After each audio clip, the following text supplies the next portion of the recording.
Hello dear students. In last lecture we studied about the concept of biodiversity. We studied about the species richness which leads to the increase in biodiversity. Today we will study about the loss of biodiversity.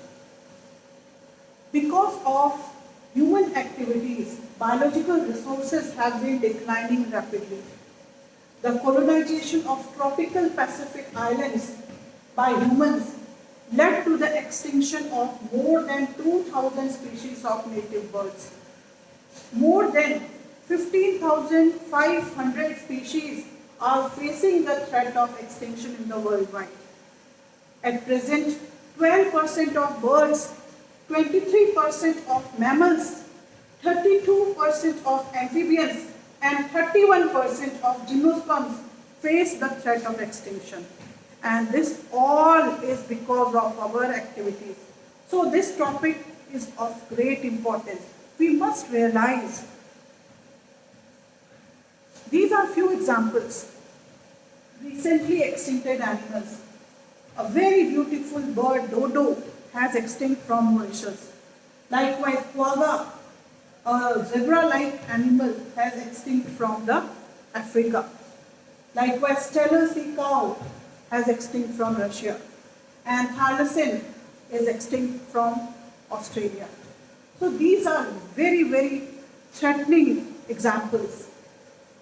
Now let us study about a very important aspect of biodiversity loss, which is called as mass extinction. Due to natural calamities, a large number of species become extinct, which is called the mass extinction. Since the origin and diversification of life on Earth, there were 5 episodes of mass extinction of species. These are the 5 episodes. What are they? Which are commonly called as Big 5 mass extinctions. First one, at the end of Ordovician era, which is called Ordovician-Silurian extinction. Second was in late Devonian period. So it is called late Devonian extinction. Third extinction was at the end of Permian. So it is called Permian-Triassic extinction. And fourth one was at the end of Triassic era. Therefore, it was called Triassic-Jurassic extinction. And fifth was at the end of Cretaceous period, and it was called as Cretaceous tertiary extinction. All these 5 extinctions were before humans. So they are called as pre-human extinctions. Now, the extinction which is now being observed is called 6th extinction. The 6th extinction is presently in progress, which is different from the previous episodes. How? The current species extinction rates are to be around 100 to 1000 times faster than the pre-human times. And human activities are responsible for these faster rates. And ecologists warn that if the present trends continue, nearly half of all the species on Earth might be wiped out within the next 100 years. What are the effects of biodiversity loss? Number 1, it results in decline in plant production. Second is lower resistance to environmental disturbances such as drought, or it may also result in increased variability in certain ecosystem processes such as plant productivity, water use, and pest and disease cycle. It may change these all ecological systems. Let us now study the causes of biodiversity loss. The first cause is habitat loss and fragmentation. Second is overexploitation. Third is alien species invasion. And fourth is co-extinctions. We will study all these 4 types one by one along with the examples. First one,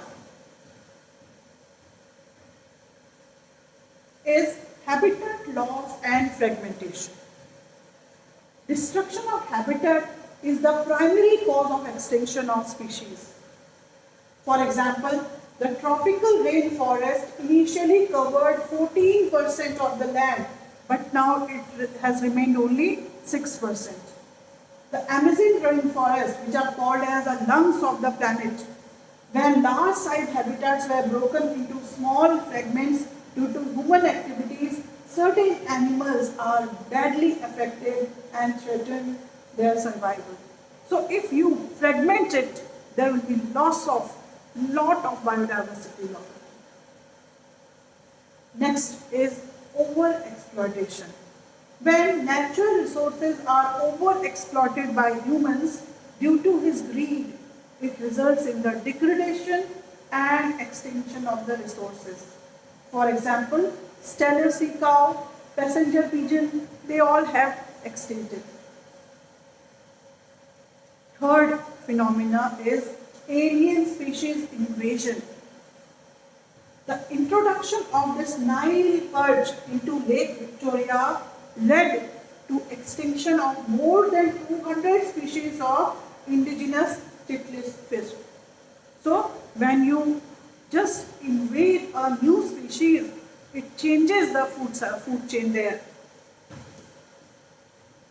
Also another example of alien species invasion, the recent illegal introduction of African catfish, Clarias garipinus, is posing the threat to indigenous catfish in India.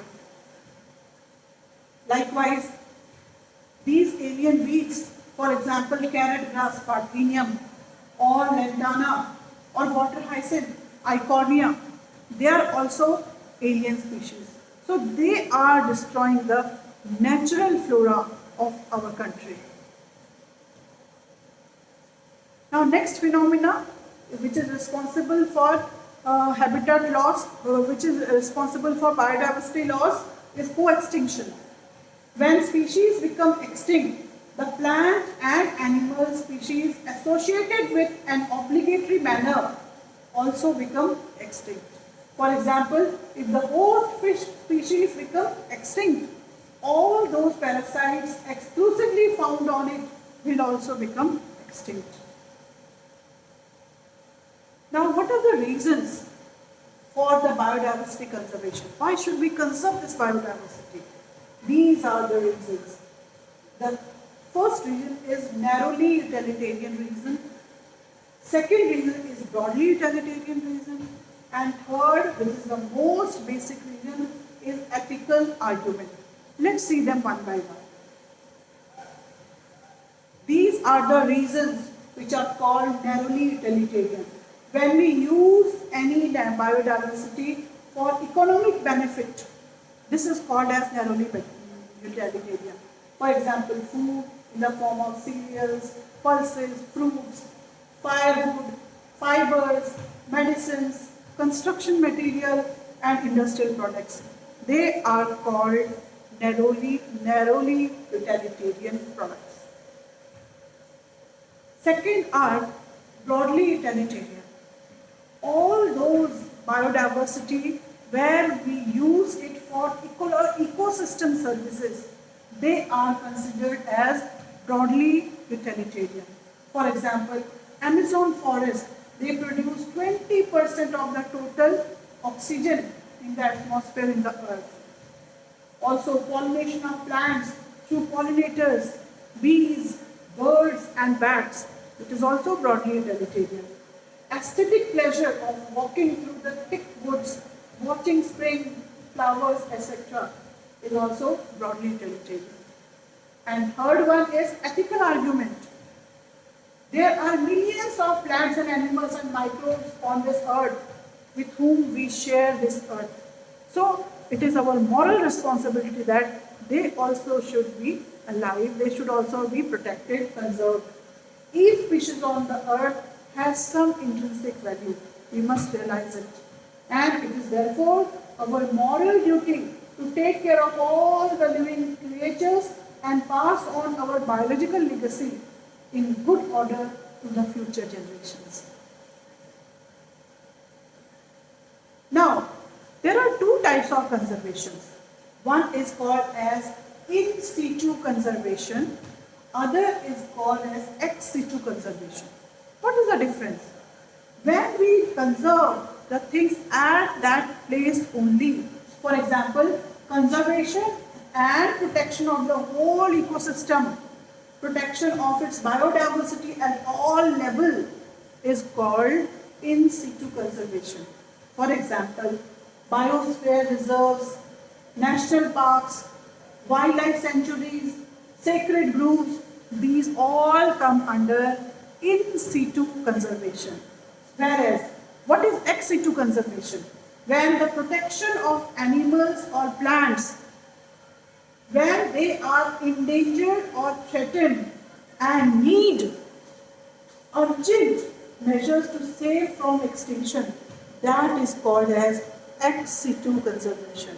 So they need to be protected somewhere else so that they can be prevented from extinction.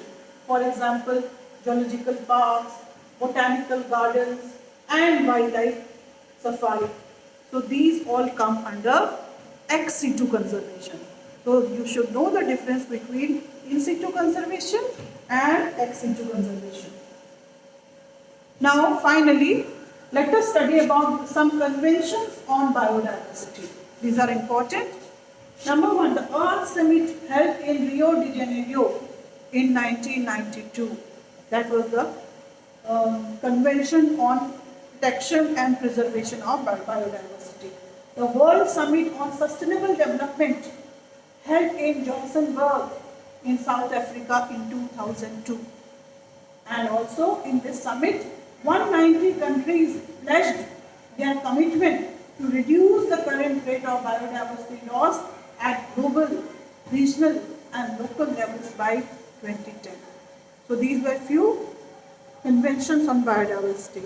With this, we have completed this chapter. Go through it. If you have any doubt, you can discuss. Thank you.